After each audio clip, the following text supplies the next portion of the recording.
Tudo bem? Meu nome é Bruno, eu sou aluno do programa de pós-graduação em Evolução e Diversidade da Universidade Federal do ABC. Basicamente, eu trabalho com ecologia e evolução de mutualismos. Então, eu vou falar para vocês um pouco nessa aula do que são mutualismos, né? E claro, o que são ecossistemas e qual o papel dos mutualismos nos ecossistemas. Então a gente precisa entender o que são mutualismos, entender o que são ecossistemas e entender como que essas duas coisas se intercalam, tá bom? Basicamente, todas as espécies estão envolvidas em algum tipo de interação interespecífica. Tá? Então, isso quer dizer que os indivíduos de qualquer espécie estão envolvidos de alguma forma com algum tipo de interação com indivíduos de outras espécies. E as interações interespecíficas, então, são extremamente comuns na natureza e comuns em todos os ambientes.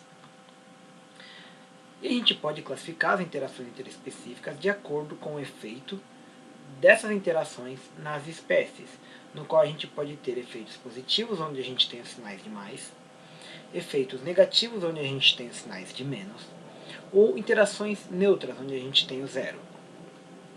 Basicamente, as interações elas podem ser positivo para uma espécie, negativos para outras espécies, ou para os indivíduos dessas espécies, como interações de predação, herbivoria e parasitismo, na qual uma espécie beneficia, ou seja, ela consome como predador ou parasita, e a outra espécie tem um prejuízo, que é consumida como quando é predada ou é parasitada. Por outro lado, a gente pode ter interações também negativo-negativa, ou seja, interações na qual as duas espécies que interagem têm um prejuízo com a interação. Isso acontece em interações competitivas, tá? Na qual os indivíduos gastam energia, recursos para competir entre si. A gente pode ter interações neutras, nas quais é neutra para um parceiro e ela pode ser positiva para outro parceiro ou negativa para outro parceiro. Então, por exemplo, o comensalismo, que é uma interação no qual uma espécie não tem efeito nenhum, não acontece nada com ela, mas a outra se beneficia. E o amensalismo, no qual uma espécie mantém sem nada de efeito para ela, não acontece nada com ela, mas os indivíduos da outra espécie têm uma interação negativa, eles se prejudicam. E o objetivo dessa palestra aqui, dessa aula, é falar sobre os mutualismos, que são essas interações nos quais a gente tem um resultado positivo para os indivíduos de ambas as espécies que interagem. Tá bom? Então a gente pode classificar os mutualismos como interações interespecíficas, ou seja, de indivíduos de espécies diferentes, nas quais esses participantes trocam entre si recursos e serviços. Tá? E ao final dessa troca desses recursos e serviços, ambos acabam se beneficiando pelo aumento da sua aptidão.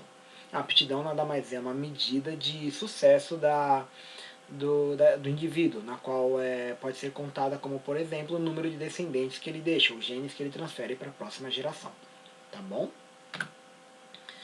E da mesma forma que qualquer outro tipo de interação interespecífica, o mutualismo ele deve ser comum também em todos os ambientes, com todas as espécies. Então, todo organismo deve estar envolvido em algum tipo de interação mutualista. Tá? Mas, tradicionalmente, acreditava-se que, exatamente por o fato de ser uma interação na qual ambos os participantes se beneficiavam, que essa era uma interação altruísta. Mas se nós formos parar para pensar, interações altruístas são interações nas quais um indivíduo age às suas próprias custas para trazer benefício para o indivíduo com o qual ele interage. Isso quer dizer que é uma interação que o indivíduo arca com muitos custos, sem ter benefício, e o outro tem só benefício. Isso, obviamente, não é uma interação positiva para ambos. Logo, interações mutualistas não são interações altruístas. Tá? Interações mutualistas a gente pode pensar mais claramente como interações egoístas, tá? Em que ambos os indivíduos se exploram mutuamente, mas que ao final dessa interação, ambos têm um benefício com as trocas que ocorrem nessas interações. Então, uma exploração mútua que no final ambos acabam se beneficiando. Dessa forma, a gente pode entender melhor essas interações como interações de trocas mercadológicas. Nesse exemplo aqui, nós temos o Pernalonga e o quitandeiro. E o Pernalonga, ele quer uma coisa, ele demanda alguma coisa, ele precisa de alguma coisa. E o quitandeiro oferta essa coisa, que é a maçã. Tá bom? Então o Pernalonga demanda um recurso, que é uma maçã, e o quitandeiro oferta um recurso, que é a maçã. Por outro lado, o quitandeiro também demanda um recurso, e o Pernalonga oferta esse recurso, que é o dinheiro, para obter a maçã. Então, o Pernalonga, ele quer maçã e tem dinheiro. O quitandeiro quer dinheiro e tem maçã. Então, eles trocam maçã por dinheiro. Consequentemente, após essa troca, ambos tiveram um benefício, pois ambos obtiveram aquilo que eles desejavam, aquilo que eles demandavam, aquilo que eles necessitavam. Tá bom? Isso leva a um benefício para ambos os participantes. E aí, se a gente for pensar na natureza, então, quais seriam esses tipos de mercadorias trocadas? Seria maçã pelo dinheiro? Né? A gente pode, então, pensar que esse tipo de mercadoria trocada ele é o transporte, que ele pode ser uma troca de transporte por alimento, por exemplo, polinização, na qual a abelha ou o morcego eles acabam levando o pólen, transportando o pólen das plantas, que vão propiciar a reprodução das plantas da mesma espécie. Em troca, eles consomem algo, como por exemplo néctar, como óleos essenciais, ou por exemplo dispersão de sementes, na qual o pássaro leva uma fruta, ele acaba dispersando a semente, enquanto ele consome essa fruta. Então é uma troca de transporte por alimento. Geralmente ocorre entre um animal e uma planta. O animal geralmente faz o serviço de transporte e a planta o recurso alimentar. Então uma troca de serviço por recurso. A gente pode também pensar em mutualismos como proteção. Tá? Mutualismos entre plantas e formigas, por exemplo, aqui na primeira imagem, na esquerda, nós temos plantas que possuem néctar extrafloral, que é uma substância, uma glândula que secreta néctar, igual o néctar da própria flor. Só que ela não fica na flor, ela fica fora da flor. A formiga, quando vai em busca desse néctar, para defender o néctar como alimento, ela acaba sendo agressiva contra outros insetos que podem, por exemplo, ser herbívoros. Então, existe um serviço de defesa em troca de um alimento. A planta dá o néctar, a formiga defende a planta. Quem oferta esse serviço, então, de defesa é o animal, e quem oferta o alimento pode ser o animal ou a planta. Se a gente pensar na última imagem, é uma interação entre um peixe, entre dois peixes, um peixe maior, que é o peixe cliente, e o peixe menor, que é o peixe limpador. Esse tipo de mutualismo, o peixe limpador, ele fica parado em alguns locais, e esse peixe maior, que é o cliente, ele vem até os peixes menores, cheio de ectoparasita, ou seja, cheio de parasita de pele. Tipo um carrapato, só que é marinho, tá? E esse peixe menor, o limpador, ele acaba consumindo esses parasitas.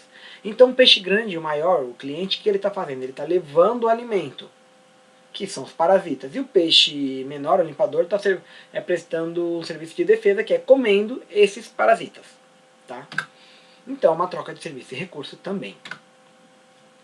Por fim, a gente pode ter o mutualismo de nutrição, na qual ambos ofertam recursos. Isso pode acontecer, se a gente olhar na primeira imagem, a gente tem bactérias fixadoras de nitrogênio nas raízes de plantas, e na segunda e na terceira a gente tem fungos micorrízicos nas raízes de plantas. Basicamente, essa é uma troca de recursos. Por quê? Esses micro-organismos, eles acabam, por exemplo, o micorrízico, os fungos micorrízicos, eles fixam fósforo para a planta, na raiz da planta. Isso aumenta a capacidade da planta adquirir fósforo. Já a planta, ela pega o material da fotossíntese, tipo carboidrato, e manda para a raiz. Então ela manda o carboidrato para o fungo ajuda com o fósforo. Então essa é uma troca de recurso, tá bom?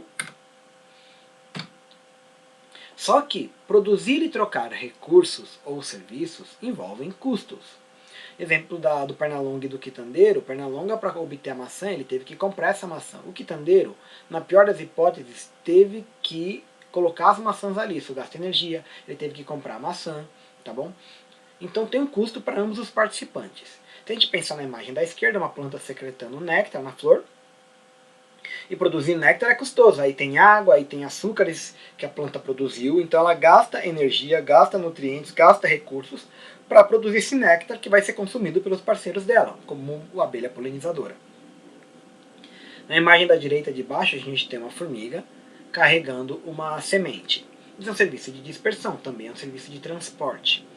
Só que essa substância, essa parte branca que a formiga está consumindo, está carregando, ela se chama elaiosoma, que é uma estrutura rica em carboidratos. Então, para a planta produzir esse elaiosoma, ela tem custos. E para a formiga ir buscar essa planta, a semente, até levar essa semente, também tem outros custos. Que são o custo de ficar exposta, pode ser o gasto energético até encontrar essa semente. Então envolve custo e estar em interação mutualista. Tá? Logo, se mutualismos envolvem custos e benefícios, o melhor resultado possível para ambos os participantes deve ser uma maximização do benefício. Se vocês olharem essa setinha para cima, é vertical, esse deve ser o ponto em que o parceiro tem mais benefício ao menor custo possível. Se acompanhar a linha vermelha, a linha de custo, que é a vermelha, a gente vai perceber que o custo, inclusive, ele pode ser maior que o benefício. Se o custo for maior que o benefício, ele entra numa daquelas categorias de mais e menos. Ela deixa de ser uma interação positiva para ambos e ela passa a ser negativa a pelo menos um dos participantes. Tá bom? Então, se as interações envolvem balanço entre custo e benefício, o melhor resultado possível deve ser uma maximização do benefício. Se vocês olharem na imagem da direita no alto, a gente tem uma interação entre uma formiga e um afídeo. O afídeo são insetos que eles ficam eles podem ficar em caule das plantas e eles ficam sugando o material do floema, xilema, ou seja, a seiva, parte da seiva da planta. E eles secretam, pela bundinha deles, uma substância líquida rica em açúcares, que a gente pode chamar em inglês de honeydew, ou em português de melado. Então ele secreta um melado pela bundinha, e a formiga consome esse melado. Então o que ele está fazendo com isso? Ele está dando para a formiga um recurso alimentar, e a formiga, em troca, vai defender esses afídeos. Pois, se chegar um predador de afídeo aí, algum inseto que queira comer esses afídeos, se ele comer os afídeos, a formiga não vai ter mais esse melado para comer. Então ela acaba defendendo os afídeos de outros predadores. Então uma troca de serviço de defesa por um recurso alimentar. Então nesse caso, o melhor benefício para a formiga é obter mais honeydew possível. Só que para o afídeo produzir muito honeydew, ou seja, muito melado, é caro, porque ele está gastando energia, gastando recursos para produzir uma substância rica em carboidrato. Por outro lado, para a formiga é custoso produzir defesa, já que ela fica exposta a inimigos naturais, ela tem que enfrentar, ela gasta energia, quando ela poderia estar só simplesmente comendo.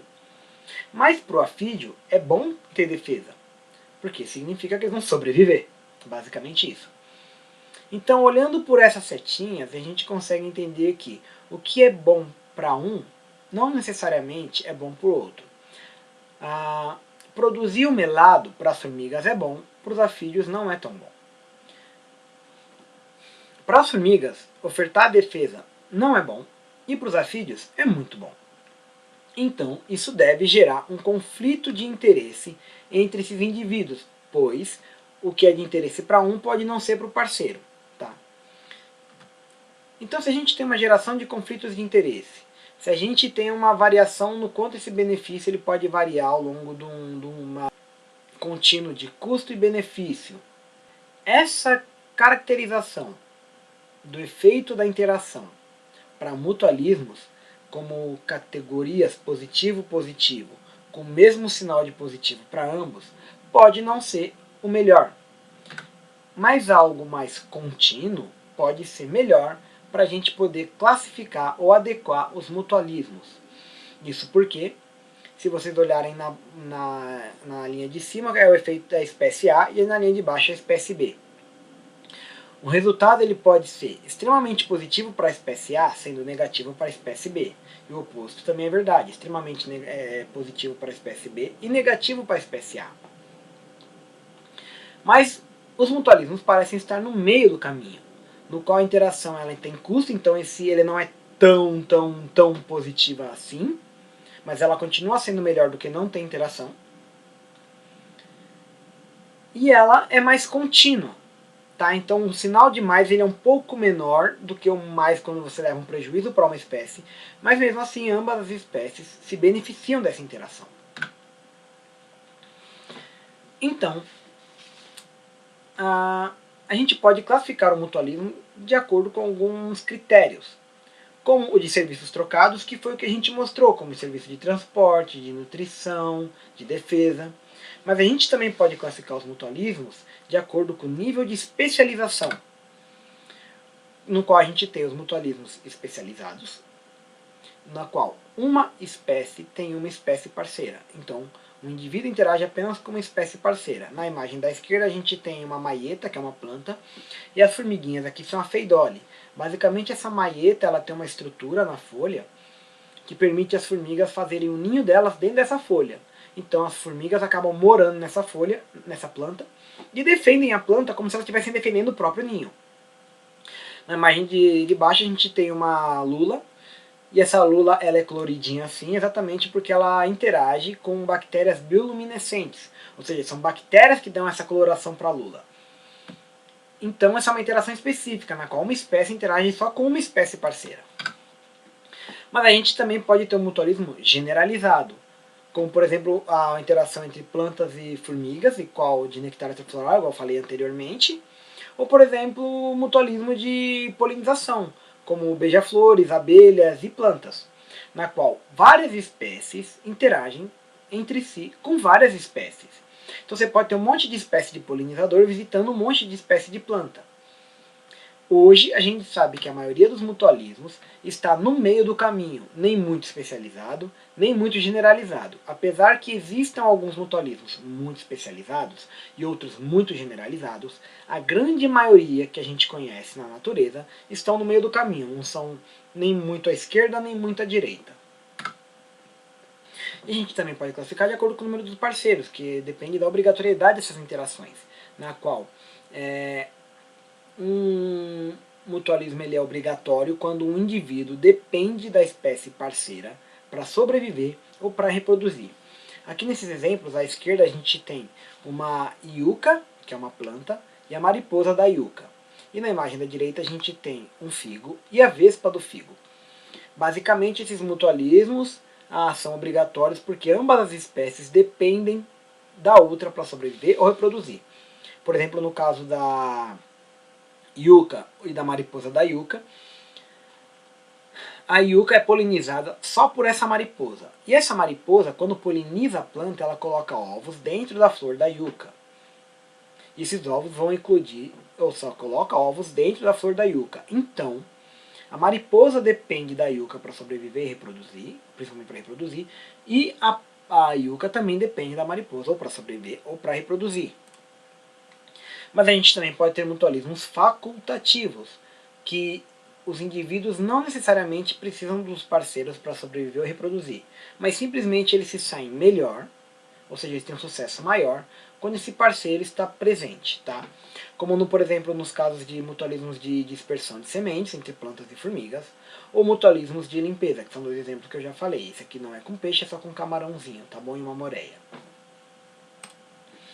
E a gente pode ter a interseção, ou seja, a junção desses dois tipos de mutualismos, no qual um mutualismo ele pode ser especializado e obrigatório, como na mariposa do figo e do figo, ou a vespa do figo e o figo, ou a mariposa da iuca e a iuca, na qual ambos só têm uma espécie parceira e ambos dependem da espécie para sobreviver ou para reproduzir.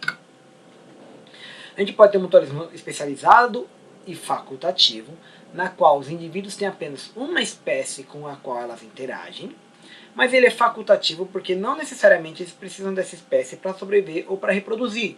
Isso deve ocorrer, por exemplo, em plantas que possam ter autofecundação. Então essa planta ela não precisa de um parceiro para polinizar as suas plantas parceiras. Ela mesma consegue se reproduzir automaticamente, consegue reproduzir por conta própria. Mas quando ela tem um parceiro, é apenas um parceiro. A gente pode ter um mutualismo generalizado e obrigatório. Por exemplo, seres humanos é a biota intestinal, a microbiota intestinal, na qual a gente interage com diversas espécies de bactéria no nosso intestino. mas a gente precisa dessas bactérias para sobreviver. Então, apesar de ser um mutualismo generalizado, ele é obrigatório.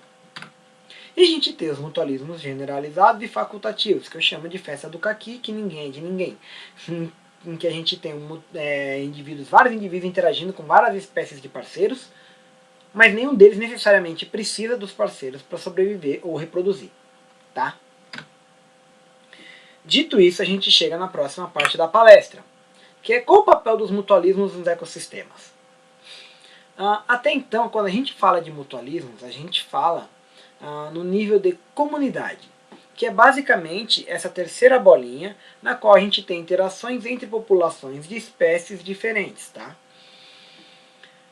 Quando a gente chega em ecossistema inclui um outro fator, ou outros fatores, que são os fatores abióticos. Então, quando a gente pensa em ecossistema, a gente pensa em todo um sistema de fatores bióticos e abióticos que interagem entre si. Tá? Então a gente pensa nas interações entre as espécies, mas também a gente pensa nas interações entre os fatores ambientais, por exemplo. Basicamente, quando a gente fala de ecossistemas, a gente pensa em estudar o fluxo de energia e de matéria nos sistemas. Como, por exemplo, a energia que vem do Sol, ela acaba sendo obtida pelos produtores, que são as plantas.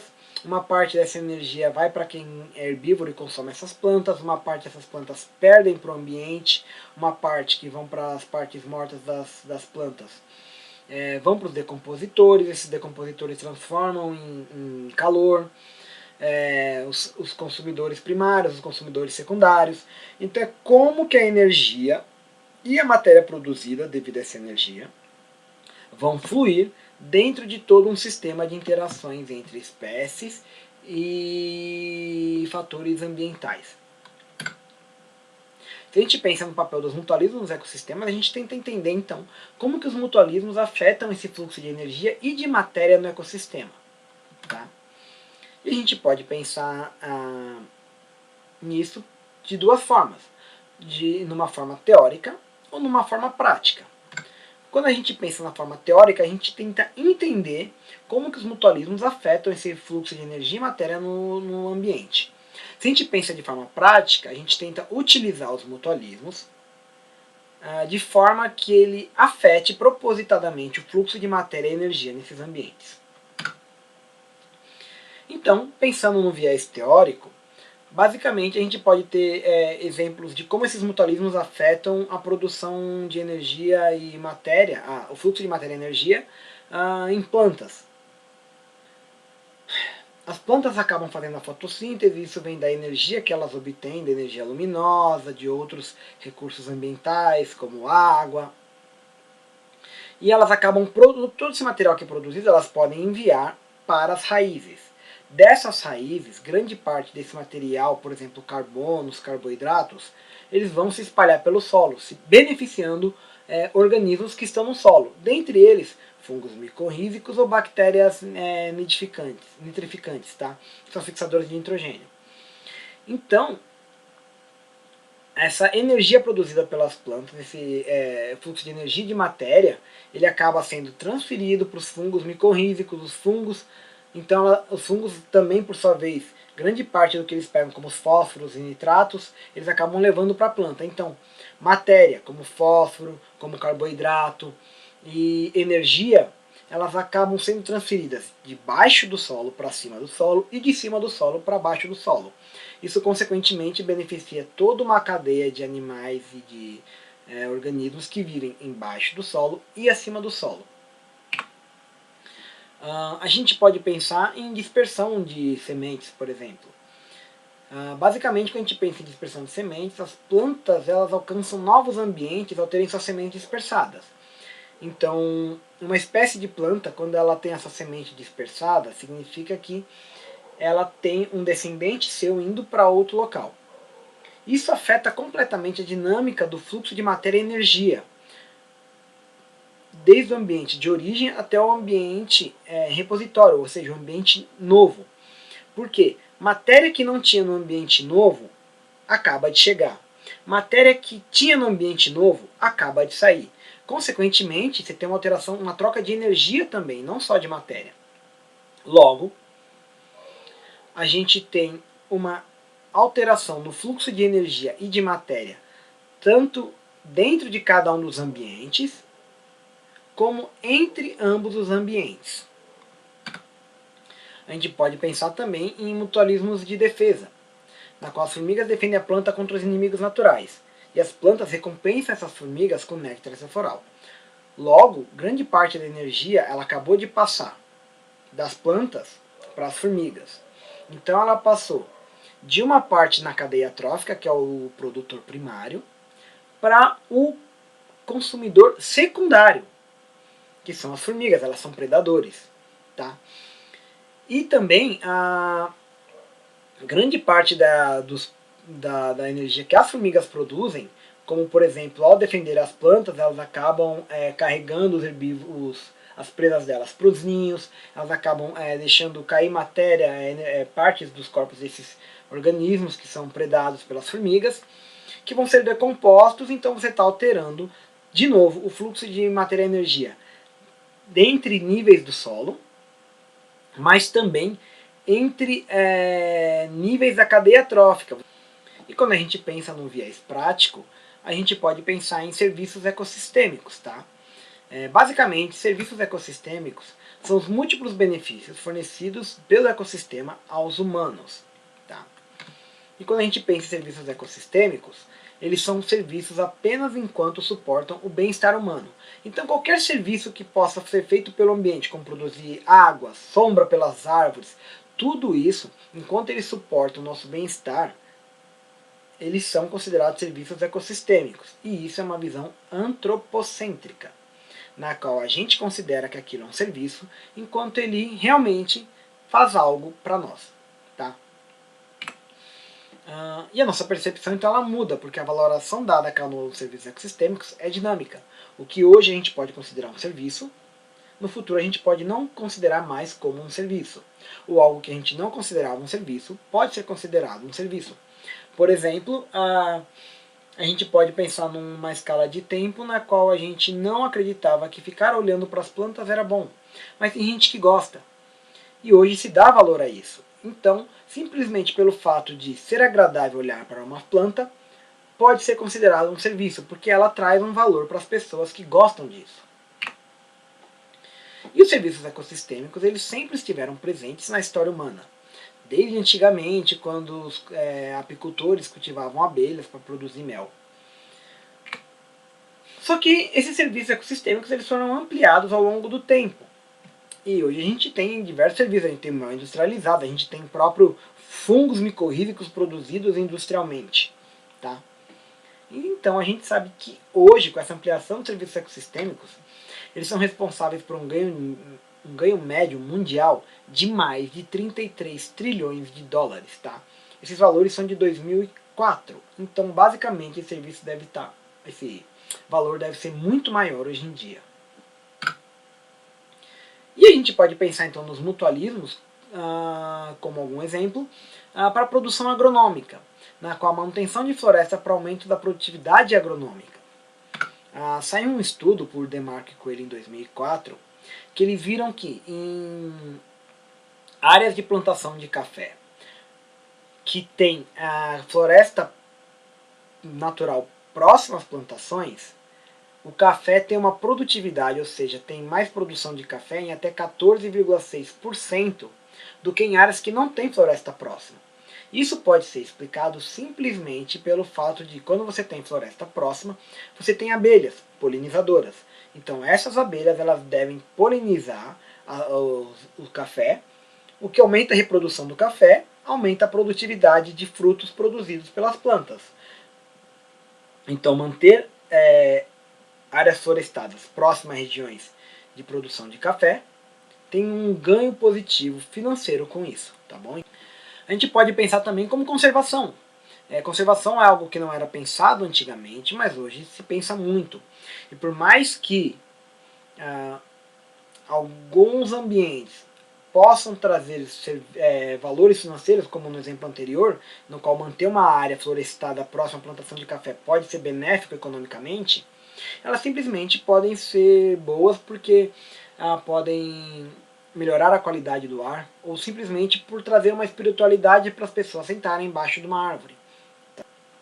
E trabalhos feitos com restauração de áreas mostraram que mais do que simplesmente plantar uma árvore, é manter as interações, ou restaurar as interações mutualistas desses locais, pode ser melhor ainda para reflorestamento, para conservação.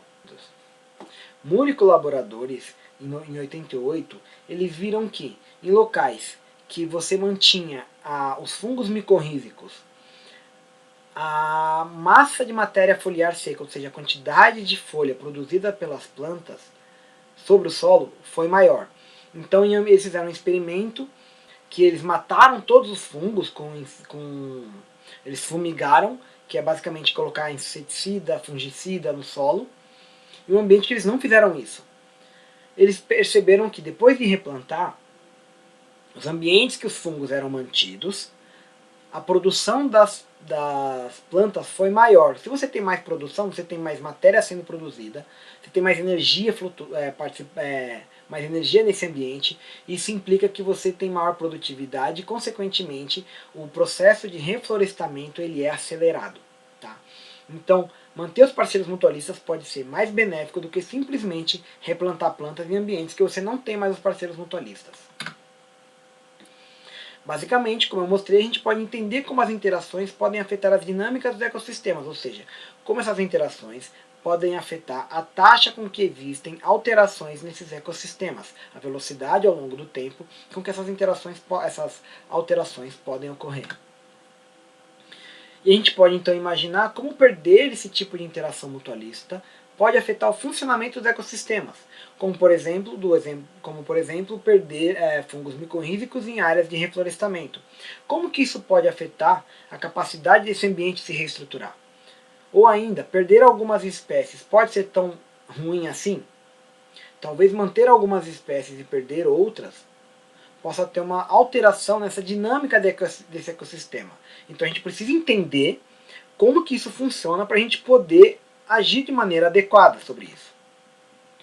Logo, se a gente precisa entender para agir de maneira adequada, a gente pode utilizar esse conhecimento a nosso favor, como serviços ecossistêmicos, como por exemplo o da produção de café em áreas próximas a áreas florestadas. Então a gente entendendo como esses sistemas são afetados pela perda de espécies ou pela chegada de novas espécies, deve afetar a forma como a gente entende esses locais.